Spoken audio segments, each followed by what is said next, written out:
Hi అండి, welcome back to chef ఫిరించి. ఈరోజు మనం జున్ను తయారు చేయడం ఎలాగో తెలుసుకుందామండి. ఇదైతే చాలా ఈజీగా చేసేసుకోవచ్చు. అలాగే ఇదైతే అందరికీ కూడా బాగా నచ్చుతుంది. ముందుగా దీనికి కావాల్సిన ఇంగ్రీడియంట్స్: జున్ను పాలు 1 గ్లాసు, 3 గ్లాసులు మామూలు పాలు, బెల్లం తురుము,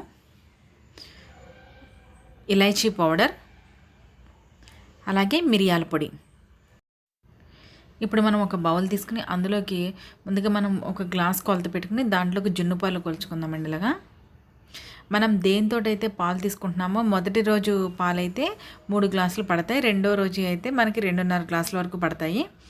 ఇలా ఒక గ్లాసు జున్ను పాలు పోసుకుని అలాగే మనం ఇప్పుడు ఇలా ఈ కొలత సేమ్ గ్లాస్ తోటి మనం ఏ క్వాంటిటీ అయితే తీసినా అలా తీసుకుని ఇందులో మనం 2 గ్లాసులు, రెండో రోజు పాలు అయితే 2 గ్లాసులు, మూడో రోజు అయితే 3 గ్లాసులు. ఇప్పుడు ఇది మొదటి రోజుది కాబట్టి 3 గ్లాసులు పోసానండి నేను. తర్వాత ఇందులో బెల్లం యాడ్ చేసుకోవాలి. ఈ బెల్లం నేను ముందుగానే తురుము పెట్టుకున్నాను. ఇంకొచ్చేసి మనకి 1/2 కిలో వరకు బెల్లం పడుతుందండి. 1 స్పూన్ పంచదార కూడా యాడ్ చేస్తే చాలా టేస్టీగా ఉంటుందండి. ఇలా మొత్తం బెల్లం అంతా వేసుకొని మనం మిక్స్ చేసేసుకుని ఇలా మొత్తం ఈ విధంగా మిక్స్ చేసేసుకున్నాక ఈ బెల్లంలో ఏమైనా కొంచెం ఏమైనా డస్ట్ అట్లాంటిది ఏమైనా ఉంటుందేమోనని నేను ఇలా వడకబెట్టుకుంటున్నాను. కొంచెం ఇలా ఫిల్టర్ చేసేసుకుని మనం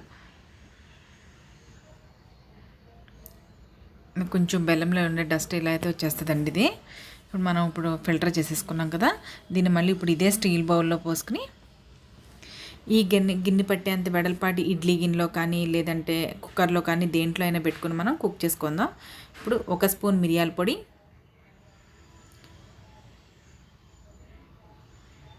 ఇలాచీ పొడి హాఫ్ టేబుల్ స్పూన్, బాగా మిక్స్ చేసేసుకుని మనం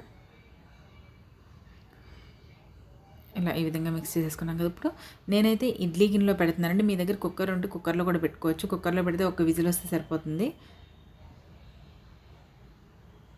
ఇలా పెట్టిన దీనిపైన ఒక స్టీల్ మూత వేసేసుకుని మనం కరెక్ట్గా 30 మినిట్స్ పడుతుందండి. ఇది ఈ క్వాంటిటీకి ఉడకడం కోసం అనేది మూత పెట్టేసి మనం మధ్యలో చెక్ చేసుకుంటూ ఉండాలి దీన్ని. సో ఇప్పుడు 30 మినిట్స్ తర్వాత నేనైతే మూత ఓపెన్ చేసి చూశానండి. ఇలా చూసారు కదా, ఈ విధంగా వచ్చిన తర్వాత మనకి ఈ విధంగా జున్ను రెడీ అయిపోయిందండి. మనం ఇప్పుడు మూత పెట్టి స్టవ్ ఆఫ్ చేసేసి ఒక 2 నిమిషాల నుంచి మనం సర్వ్ చేసేసుకోవచ్చండి. ఇది అంతే, ఎంతో టేస్టీగా ఉండే జున్ను అయితే రెడీ అయిపోయిందండి. ఇదైతే అందరికీ చాలా బాగా నచ్చుతుంది. అలాగే ఈ వీడియో కనుక మీకు నచ్చినట్లయితే లైక్ చేయండి, షేర్ చేయండి. మరిన్ని డిఫరెంట్ రెసిపీస్ కోసం మన ఛానల్ని సబ్స్క్రైబ్ చేసుకోండి. And thanks for watching my videos.